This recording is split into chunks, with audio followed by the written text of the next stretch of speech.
And now for our company in the news, it's Malayan Banking, otherwise known as Maybank, the biggest lender in the country. Proxy to the economy, reported the earnings in line with consensus forecasts. What was your first impression when you saw the stock?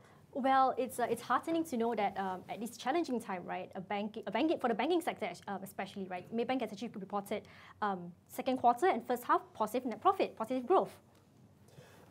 Biggest bank in the country, culturally speaking, very conservative, very prudent, as opposed to, say, a CIMB, who have this investment banking culture within them, right? Maybank, very prudent, very conservative. And for me, the few things that came out from their quarterly earnings is the fact that OPEX actually jumped. They caved in, and I think they addressed the trade unions, and I think they ended up paying their people more, which in my book is a good thing. OPEX actually rose by 15%. That's right.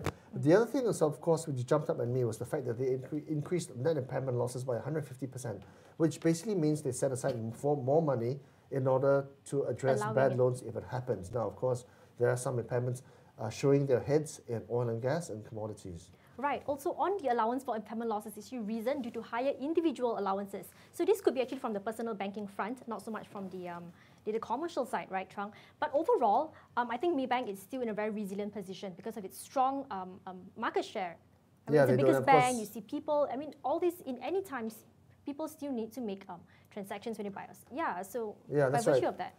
So the measures they've been making, the statements they've been making, it all points out to basically the fact that they reckon that the second half and possibly even further is going to be quite weak. They're talking, Dr. Farid, the CEO, talking about things like managing asset quality, for example, raising the capital and protecting the capital position, the fact that they're setting aside more money for bad loans. It all goes to show that this is basically the Maybank culture of conservatism, staying pat. And of course, it's all about being cool and prudent for the turbulent times ahead.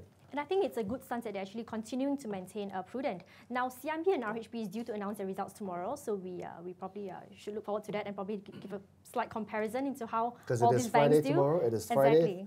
Thank God it's Friday. So only 2 more banks to report, CIMB and RHB. One last thing though, Chuang. So Maybank, right? I think its shares has been also bashed down. It was a loan spot. And now at a price to earnings of 11 times. Exactly. Perhaps at a 1-year low, actually. So are you a buyer at these levels? I don't know. I shan't comment on that, Chuang. But I do. Are you already an owner? I do like the bank though. I mean.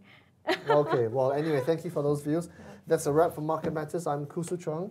I was joined by Lynn Tang and Charlotte Chong. For more, please visit www.theedgemarkets.com. Thank you and for watching. Good day and good night.